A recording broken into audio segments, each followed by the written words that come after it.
শুরু করো। মুসলিমের অবস্থা দেখো, কি অবস্থা দেখো।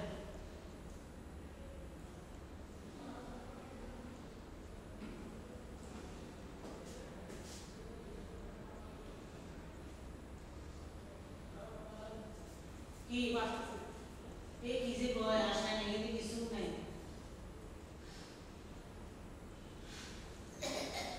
নমস্কার প্রিয় শিক্ষার্থীরা, তোমরা কেমন আছো? নিশ্চয়ই ভালো আছো, নিরাপদে আছো এবং সুস্থই আছো। আর তোমরা যেখানে থাকো না কেন সুস্থ থাকো, ভালো থাকো, এটা আমরা ঈশ্বরের কাছে প্রার্থনা করি। তো প্রিয় শিক্ষার্থীরা, আজকে আমি বাংলাদেশ ও বিশ্ব পরিচয় তোমাদের ওদের তৃতীয় অধ্যায় নিয়ে আলোচনা করব।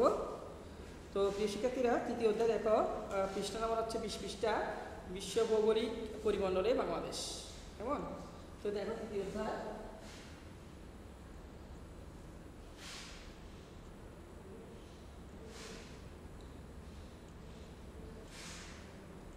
বিশ্ব পরিমণ্ডলে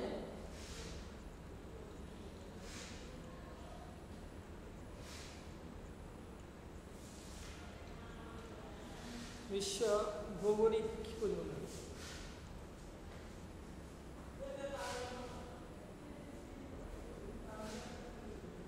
ভৌগোলিক পরিমণ্ডলে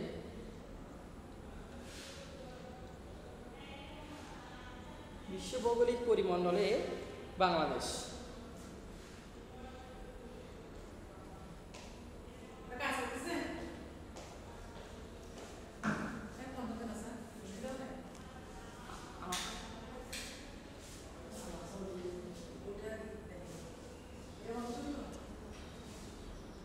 হ্যালো প্রিয় শিক্ষার্থীরা, দেখো তৃতীয় অধ্যায় বিশ্ব ভৌগোলিক পরিমণ্ডলে বাংলাদেশ 20 পৃষ্ঠা, তোমরা উল্টো এবং খাতা কলম নিয়ে বসে পড়ো। তো প্রিয় শিক্ষার্থী দেখো, পৃথিবীর কোনো বৃহৎ অবিরাম অবিচ্ছিন্ন ভূখণ্ডকে মহাদেশ বলা হয়। তার মহাদেশ কাকে বলা হয়? পৃথিবীর কোনো বৃহৎ অবিরাম অবিচ্ছিন্ন ভূখণ্ডকে মহাদেশ বলা হয়, যা সাধারণত প্রাণীরাশি দ্বারা একে অপর থেকে বিচ্ছিন্ন হয়।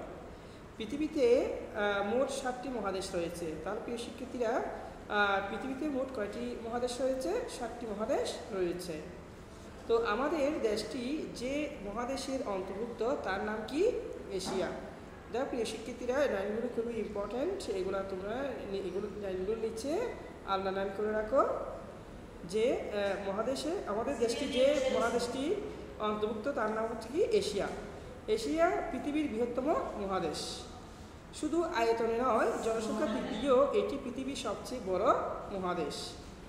আর বাংলাদেশ এই মহাদেশে একটি বিশিষ্ট স্থান অধিকার করে আছে। পৃথিবীর বুকেও গর্বিত একটি দেশের নাম হচ্ছে কি? বাংলাদেশ। তার দীর্ঘ রাজনৈতিক সাংস্কৃতিক সংগ্রাম ও 1971-এ একটি সশস্ত্র মুক্তিযুদ্ধের মধ্য দিয়ে বিশ্ব মানচিত্রে এই দেশটি স্থান করে নিয়েছে। প্রিয় শিক্ষার্থীরা, প্রিয় সশস্ত্র শিক্ষার্থীরা, দেখো মহাদেশ ছাড়াও রয়েছে মহাসাগর, যেমন ধরো প্রশান্ত মহাসাগর, আটলান্টিক মহাসাগর, ভারত মহাসাগর। হ্যাঁ, বাকি দুটি মহাসাগর হলো উত্তর মহাসাগর ও দক্ষিণ মহাসাগর। তো এইসব মহাসাগর মহাদেশগুলোর ভূপ্রকৃতি, জলবায়ু, অর্থনীতি, মানুষের জীবনযাত্রা সহ বিভিন্ন ক্ষেত্রে ভূমিকা রাখে। তো প্রিয় শিক্ষার্থীরা দেখো, মহাসাগর ছাড়াও পৃথিবীতে রয়েছে কয়েকটি বড় সাগর বা সমুদ্র, যেমন আরব সাগর, লোহিত সাগর, তারপর হচ্ছে ভূমধ্য সাগর প্রভৃতি। আমাদের দেশের দক্ষিণে রয়েছে কি? কোন সাগর? বঙ্গোপসাগর। তার প্রিয় শিক্ষার্থীরা দেখো, আমাদের দেশের দক্ষিণে রয়েছে কোন সাগর? বঙ্গোপসাগর। আর এটি আসলে একটি উপসাগর যা ভারত মহাসাগরের কি? অন্তর্ভুক্ত। প্রিয় শিক্ষার্থীরা দেখো, আমি প্রথমে পাঠ 1 নিয়ে আলোচনা করছি। পাঠ 1-এ দেখো, মহাদেশের ভৌগোলিক পরিচয়।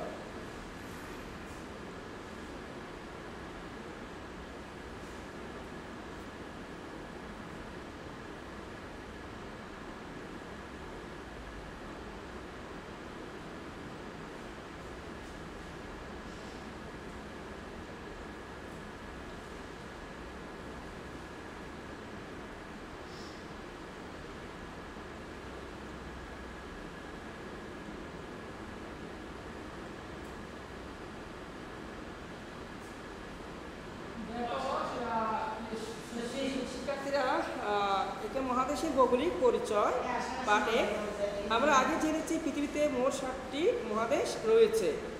তো এগুলো হচ্ছে কি কি? প্রিয় শিক্ষার্থীরা দেখো, এশিয়া, আফ্রিকা, ইউরোপ, উত্তর আমেরিকা, দক্ষিণ আমেরিকা, অস্ট্রেলিয়া ও অ্যান্টার্কটিকা। তাহলে পৃথিবীতে মোট 7টি মহাদেশ কি রয়েছে। এই 7টি মহাদেশের নাম তোমরা শিখে রাখবে ভালো করে, কেমন প্রিয় শিক্ষার্থীরা? তো পৃথিবীর মোট আয়তনের মাত্র 29 ভাগ হচ্ছে কি স্থলভাগ, বাকি অংশ হচ্ছে কি জলরাশি। এই জলরাশির মধ্যেও রয়েছে ছোট বড় অনেক দ্বীপ বা দ্বীপপুঞ্জ। এগুলো মহাদেশগুলোর মূল ভূখণ্ড থেকে বিচ্ছিন্ন হলেও কোনো না কোনো মহাদেশেরই কি অংশ। দ্বীপ ও দ্বীপপুঞ্জের প্রাকৃতিক দৃশ্য খুবই কি মনোমুগ্ধকর। এগুলোতে গড়ে উঠেছে সুন্দর সুন্দর পর্যটন কেন্দ্র। পৃথিবীর স্থলভাগের সকল স্থান আবার কি সমতল নয়। সমতল ভূমি ছাড়াও পাহাড়, পর্বত, মালভূমি, বনভূমি, নদ নদী সহ অনেক প্রাকৃতিক বৈচিত্র্য সেখানে রয়েছে। কোনো কোনো দেশ আছে যা দ্বীপ বা দ্বীপের সমষ্টি। পৃথিবীর মানচিত্রে বাংলাদেশের অবস্থান এশিয়া মহাদেশে ও ভারতীয় উপমহাদেশে। প্রিয় শিক্ষার্থীরা, পাঠ যেগুলো নিয়ে আমি আলোচনা করব সেগুলো যে শিক্ষা মন্ত্রণালয় কর্তৃক যে সংক্ষিপ্ত সিলেবাসটা দিয়েছে সেই সিলেবাস অনুযায়ী আমি পড়াচ্ছি, পাঠগুলো পড়াচ্ছি এবং অ্যাসাইনমেন্ট দেওয়া হলে তোমাদেরকে এই পাঠগুলো যদি তোমরা মনোযোগ দিয়ে পড়ো তাহলে এখান থেকে অ্যাসাইনমেন্টের প্রশ্নগুলি উত্তরগুলো তোমরা যথাযথভাবে করতে পারবে। প্রিয় শিক্ষার্থীরা, এবার আসি আমি পাঠ 2 ও 3।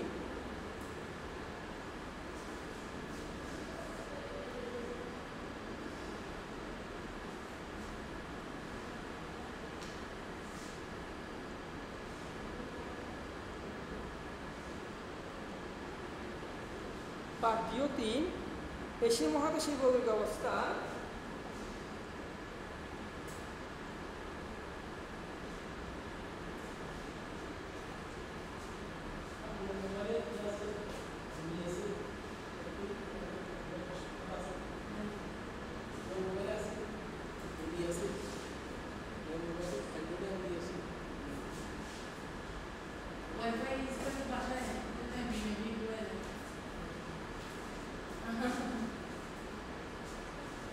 অবস্থান আয়তন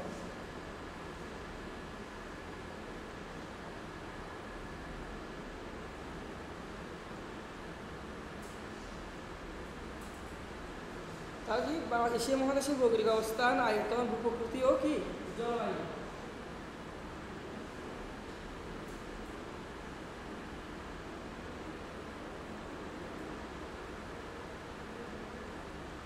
শিক্ষার্থীরা, এটা হচ্ছে পাঠ 2 ও 3। তো এশিয়ার ভৌগোলিক অবস্থান ও আয়তন সম্পর্কে বলছি এখন শোনো।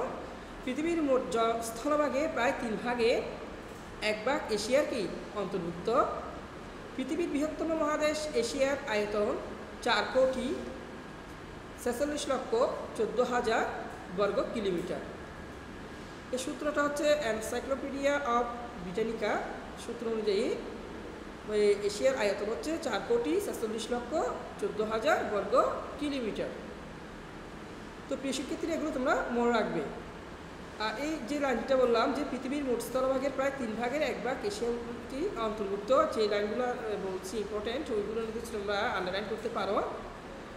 ইউরোপ ও আফ্রিকা মহাদেশের আয়তন যোগ করলে কিংবা উত্তর ও দক্ষিণ আমেরিকা মহাদেশকে একত্র করলেও এশিয়ার সমান হবে না। 442 কোটি 70 লক্ষ লোকের বাস এই মহাদেশে। তাহলে এশিয়া মহাদেশে কতজন লোকের বসবাস? 442 কোটি 70 লক্ষ লোকের বসবাস। তাহলে দেখো এগুলো হচ্ছে, এটা হচ্ছে 2014 সালের হিসাব অনুযায়ী। শুধু আয়তন ও জনসংখ্যার দিক থেকে যে এশিয়া বৃহত্তম মহাদেশ তা নয়। এখানে গড়ে উঠেছিল পৃথিবীর অধিকাংশ প্রাচীন সভ্যতা। সুদূর অতীতে চীন, মেসোপটেমীয়, পার্সীয়, হিব্রু এবং সিন্ধু সভ্যতা এখানে গড়ে ওঠে। এশিয়ায় যখন এসব সভ্যতা গড়ে ওঠে তখন ইউরোপ ও আমেরিকায় সভ্যতার আলো কি পৌঁছেনি। সভ্যতার উজ্জ্বল নিদর্শন চীনের মহাপ্রাচীর ও ব্যাবলিনের শূন্য উদ্যান এ মহাদেশেরই কি অবস্থিত। তো প্রিয় শিক্ষার্থীরা দেখো এখানে যে বলেছি যে সুদূর অতীতে চীন, মেসোপটেমীয়, পার্সীয়, হিব্রু এবং সিন্ধু সভ্যতা এখানে কি গড়ে উঠে। এশিয়া যখন এইসব সভ্যতা গড়ে উঠে তখন ইউরোপ ও আমেরিকা সভ্যতার কি আলো পৌঁছেনি। তো সভ্যতার উজ্জ্বল নিদর্শন চীনের মহাপ্রাচীর ব্যাবলিনের শূন্য উদ্যান এই মহাদেশে কি অবস্থিত। তাহলে প্রিয় শিক্ষার্থীরা এই যে পাঠে যে 2 ও 3 এর মধ্যে যে পড়েছি এগুলো মনোযোগ দিয়ে দেখবে। এবার আসছে ভূপ্রকৃতি কি জলবায়ু। এশিয়া মহাদেশের ভূপ্রকৃতি বৈচিত্র্যপূর্ণ। এই মহাদেশে প্রায় 1/3 অঞ্চল হচ্ছে কি সমতল।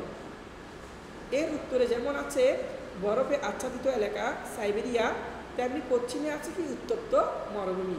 প্রিয় শিক্ষার্থীরা এই যে বললাম যে এই মহাদেশের প্রায় 1/3 অঞ্চল কি সমতল, এগুলো তোমরা মনে রাখবে। এর উত্তরে রয়েছে বরফে আচ্ছাদিত এলাকা সাইবেরিয়া, আর পশ্চিমে আছে কি উত্তপ্ত মরুভূমি। দক্ষিণ পূর্ব দিকে রয়েছে নদী, বিদ্যুৎ, নিম্ন সমভূমি। এছাড়াও এই মহাদেশের ভূপ্রকৃতির মধ্যে পূর্ব দিকের আগ্নেয় নদী উল্লেখযোগ্য। পৃথিবীর বৃহত্তম হ্রদ কাস্পিয়ান সাগর এশিয়ার মহাদেশে অবস্থিত। পৃথিবীর বড় নদীগুলোর 7টি এশিয়া মহাদেশে প্রভাবিত। তাহলে প্রিয় শিক্ষার্থীরা কি পৃথিবীর বড় নদীগুলোর 7টি এশিয়া মহাদেশে কি প্রভাবিত কেমন প্রবাহিত হয়। সেই সাথে পৃথিবীর সর্বোচ্চ পর্বতশৃঙ্গ 8850 মিটার উঁচু মাউন্ট এভারেস্ট এই মহাদেশে অবস্থিত। তার প্রিয় শিক্ষার্থীর প্রশ্ন এটা আসতে পারে মাউন্ট এভারেস্টের উচ্চতা কত। হ্যাঁ, তাহলে কত 8850 মিটার। এবং পৃথিবীর সর্বোচ্চ পর্বতশৃঙ্গের নাম কি, যে কোথায় অবস্থিত। তাহলে মাউন্ট এভারেস্ট কোথায় অবস্থিত, এশিয়া মহাদেশে অবস্থিত। ব্রিটিশ ভারতের জরিপ বিভাগের প্রধান স্যার জর্জ এভারেস্টের নাম অনুসারে শৃঙ্গটির নাম রাখা হয়েছে মাউন্ট কি এভারেস্ট কেমন। তবে এর উচ্চতা মেপেছিলেন এক বাঙালি নাম রাধানাথ শিকদার। তাহলে প্রিয় শিক্ষার্থীরা যে এর উচ্চতা যিনি এই মাউন্ট এভারেস্টের উচ্চতা যিনি মেপেছিলেন তার নাম কি, তার নাম হচ্ছে রাধানাথ শিকদার। এই পর্বতসমূহ ও নিকটবর্তী পর্বত সারা বছর বরফে কি থাকে ঢাকা থাকে কেমন। তো নেপালের তেনজিং শেরপা ও নিউজিল্যান্ডের এডমন্ড হিলারি 1953 সালে প্রথম এভারেস্ট পর্বতচূড়ায় কি আরোহণ করেন। তাহলে এই যে মাউন্ট এভারেস্ট পর্বতচূড়ায় প্রথম কত সালে আরোহণ করা হয়, 1953 সালে। কে আরোহণ, নেপালের তেনজিং শেরপা আর নিউজিল্যান্ডের এডমন্ড হিলারি সর্বপ্রথম কি এভারেস্টের চূড়ায় আরোহণ করেন। তো বাংলাদেশের মুসা ইব্রাহিম, এম.এ. মুহিত, নিশাত মজুমদার ও ওয়াসফিয়া নাসরিনও এই পর্বতচূড়ায় আরোহণ কি করেছেন। তার প্রিয় শিক্ষার্থীরা এই যে মাউন্ট এভারেস্টে বাংলাদেশে যারা যে মাউন্ট এভারেস্ট পর্বতে আরোহণ করেছেন বাংলাদেশের যারা, তারা হচ্ছেন মুসা ইব্রাহিম, এম.এ. মুহিত, নিশাত মজুমদার, হচ্ছে ওয়াসফিয়া নাসরিন। তাহলে ওনাদের নামগুলো তোমরা মনে রাখবে, কারণ বাংলাদেশে কে কে মাউন্ট এভারেস্ট পর্বতচূড়ায় আরোহণ করেছেন, এদের ওনাদের নাম মনে রাখতে হবে। তাহলে এবার দেখো এখানে দুইটা প্রিয় শিক্ষার্থীরা দুইটা চিত্র আছে। চিত্রের মধ্যে যে দেখতে পাচ্ছ একটা হচ্ছে তেনজিং শেরপা প্রথম যিনি মাউন্ট এভারেস্ট আরোহণ করেছে, একটা হচ্ছে কি এডমন্ড হিলারি। ওনারা দুজনেই কি প্রথম।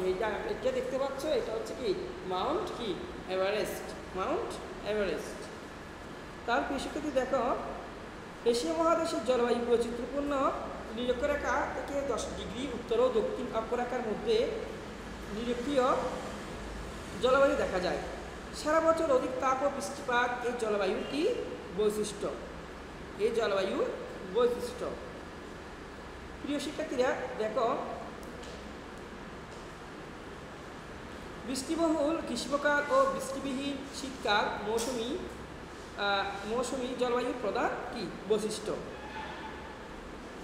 দক্ষিণ পূর্ব Asia, Bharat, Bangladesh, Sri Lanka, Myanmar, Thailand, Laos, Philippine, চীন ও দক্ষিণ পূর্ব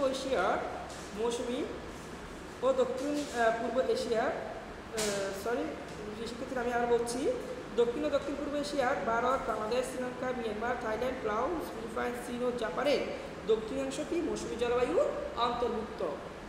তাহলে বৃষ্টিহীনতা ও উষ্ণতার পার্থক্য মধ্যেও এশিয়ায় মরু অঞ্চলের জলবায়ু সৃষ্টি করেছে। শীতকালে বৃষ্টি কিন্তু গ্রীষ্মকালে সাধারণত বৃষ্টিহীনতা এরূপ বৈশিষ্ট্যসম্পন্ন ভূমধ্যসাগরীয় জলবায়ু এশীয় মহাদেশের অন্যতম বৈশিষ্ট্য।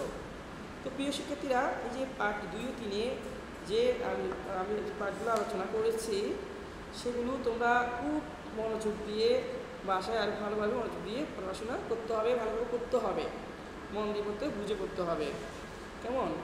তো এগুলো করলে কী হবে, যে অ্যাসাইনমেন্টে যে প্রশ্নগুলো দিবে সেগুলোর আনসার তোমরা যথেষ্ট সুন্দরভাবে করতে পারবে আমি আশা করি। তাই ভালো করে পড়াশোনা, যে পাঠগুলো পড়াচ্ছি এগুলো ভালো করে তোমরা বাসায় আরও ভালো করে পড়বে। এবার আসি প্রিয় শিক্ষার্থীরা, পাঠ 7 ও 8-এ আসি আমি। পাঠ 7 ও 8, পৃথিবীর মহাসাগরগুলোর অবস্থান ও গুরুত্ব।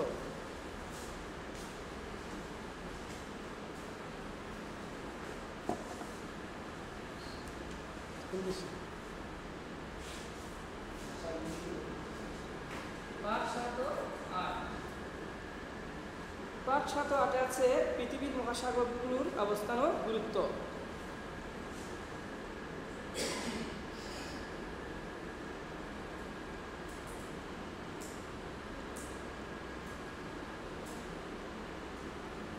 সাগর গুলোর অবস্থান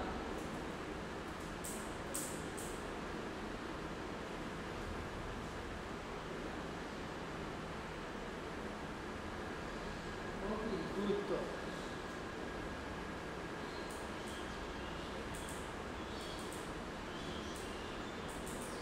দেখা প্রিয় শিক্ষার্থীরা, এরপর আসি আমরা পাঠ 7 ও 8-এ। পাঠ 7 ও 8 হচ্ছে পৃথিবীর মহাসাগরগুলোর অবস্থান ও গুরুত্ব। বায়ুমণ্ডলের উন্মুক্ত বিস্তীর্ণ বিশাল লবণাক্ত জলরাশিকে মহাসাগর বলে। তার প্রিয় শিক্ষার্থীরা, মহাসাগর কাকে বলে? যে বায়ুমণ্ডলের উন্মুক্ত বিস্তীর্ণ বিশাল লবণাক্ত জলরাশিকে মহাসাগর বলে। তা আর মহাসাগর অপেক্ষা স্বল্প আয়তন বিশিষ্ট জলরাশিকে কি বলে? সাগর বলে। তাহলে প্রিয় শিক্ষার্থীরা, মহাসাগর কাকে বলে আর সাগর কাকে বলে? দুইটা সংজ্ঞা আছে। মহাসাগর কাকে বলে? বায়ুমণ্ডলের উন্মুক্ত বিস্তীর্ণ বিশাল লবণাক্ত জলরাশিকে মহাসাগর বলে, আর মহাসাগর অপেক্ষা স্বল্প আয়তন বিশিষ্ট জলরাশিকে সাগর বলে। সাগর হলো পৃথিবীর সকল মহাসাগরীয় পানির আন্তঃসংযোগ ব্যবস্থা। পৃথিবীতে 5টি মহাসাগর রয়েছে। পৃথিবীতে কয়টি মহাসাগর রয়েছে? 5টি মহাসাগর রয়েছে। কেমন? এগুলো হচ্ছে কি কি? দেখো, প্রশান্ত মহাসাগর, আটলান্টিক মহাসাগর, ভারত মহাসাগর, উত্তর মহাসাগর ও দক্ষিণ মহাসাগর। তা পৃথিবীর মোট আয়তনে প্রায় 71% পানি এবং 29% স্থলভাগ। প্রিয় শিক্ষার্থীরা, তোমরা এই লাইনগুলোর নিচে আন্ডারলাইন করতে পারো যে পৃথিবীর মোট আয়তনের প্রায় 71% পানি ও 29% কি? স্থলভাগ। আর ওদিকে সাগর, মহাসাগর কাকে বলে, সাগর কাকে বলে, এগুলো নিচেও তোমরা আন্ডারলাইন করতে পারো। এগুলো খুবই ইম্পর্ট্যান্ট। আর এবার আমরা প্রথমে কয়েকটি মহাসাগরের অবস্থান সম্পর্কে অবগত হব, তারপর জানবো আমাদের মহাসাগরের, বঙ্গোপসাগরের কথা। তাহলে প্রথমে কয়েকটি মহাসাগরের অবস্থান সম্পর্কে জানবো, এরপর আমরা জানবো যে কি বঙ্গোপসাগরের কথা। তো প্রথমে আসে প্রিয় শিক্ষার্থী, দেখো এখানে একটা চিত্র আছে, তোমরা দেখতে পাবে যে পৃথিবীর মহাসাগর সমূহের অবস্থান। একটা মানচিত্রের মাধ্যমে এই পৃথিবীর মহাসাগরগুলোর অবস্থানগুলো দেখানো হয়েছে। তো প্রিয় শিক্ষার্থীরা, এটা কিন্তু অ্যাসাইনমেন্টে একটা প্রশ্ন করে আসতেও পারে যে পৃথিবীর মহাসাগরগুলোতে মানচিত্রের মাধ্যমে কি নির্দেশ করো, কেমন? এই প্রশ্ন কিন্তু আসতে পারে। তো তোমরা এইটা ভালো করে একটু করে নিবে, দেখে নিবে, কেমন চিত্রটা। এবার দেখো প্রিয় শিক্ষার্থীরা, প্রশান্ত মহাসাগর, পৃথিবীর সবচেয়ে বড় মহাসাগর হলো কি? প্রশান্ত মহাসাগর। এই নামের পিছনে একটি কাহিনী আছে। কাহিনী আছে। পর্তুগিজ নাবিক ফার্দিনান্দ মোজারিন অথবা ম্যাজিলন এ মহাসাগরের নাম দেন কি প্যাসিফিক। প্যাসিফিক শব্দের অর্থ হচ্ছে কি শান্ত, আর এর জলরাশি শান্ত রূপ দেখে তিনি এর নামকরণ করেন। পানির বিস্তর, গভীরতা ও আয়তনের দিক থেকে পৃথিবীর সবচেয়ে বড় মহাসাগর হচ্ছে কি প্রশান্ত মহাসাগর। পানির তাহলে পৃথিবীর মোট আয়তনের 3 ভাগের 1 ভাগ কি স্থান জুড়ে, পৃথিবীর মোট আয়তনের 3 ভাগের 1 ভাগ স্থান জুড়ে আছে এই কি মহাসাগর। এটি পৃথিবীর অর্ধেক পানির আধার। এই মহাসাগরে 25,000-এরও বেশি দ্বীপ রয়েছে। তার এই প্রশান্ত মহাসাগরে কয়টি দ্বীপ রয়েছে? প্রায় 25,000-এরও কি বেশি দ্বীপ রয়েছে।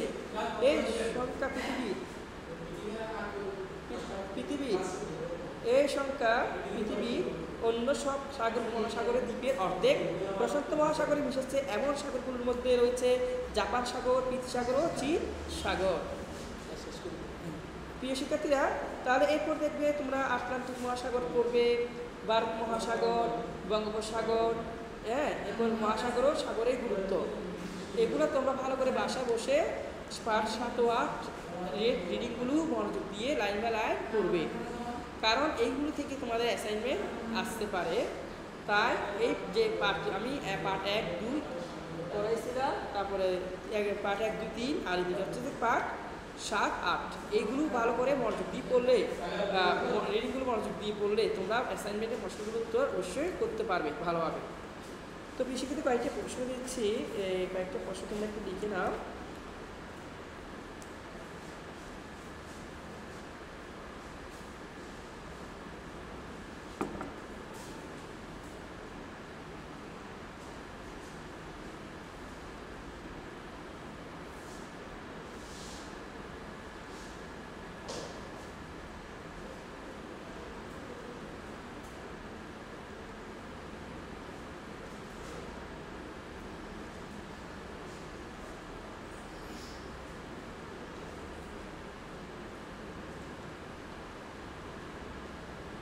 এশিয়া মহাদেশের ভৌগোলিক অবস্থান ও আয়তন সম্পর্কে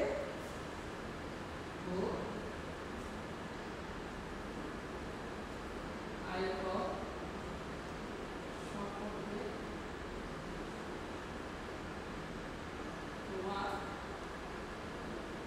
ধারণা ব্যাখ্যা করো।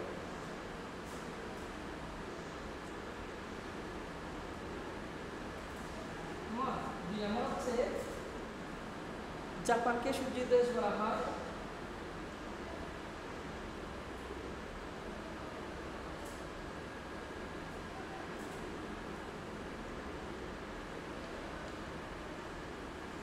সূর্যোদয়ের দেশ বলা হয় কেন?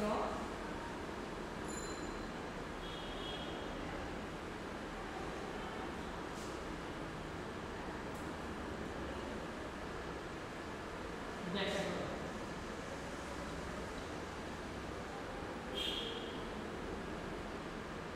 আর 3 নাম্বার হচ্ছে মহাদেশ বলতে কি বোঝায়?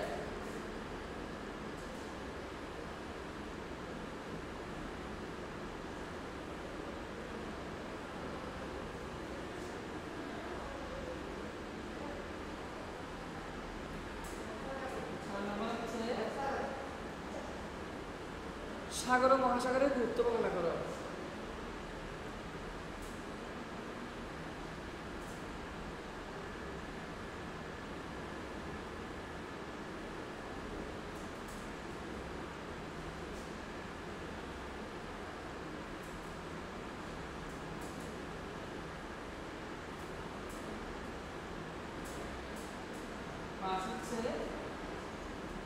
কিভাবে মহাদেশ গড়ে ওঠে?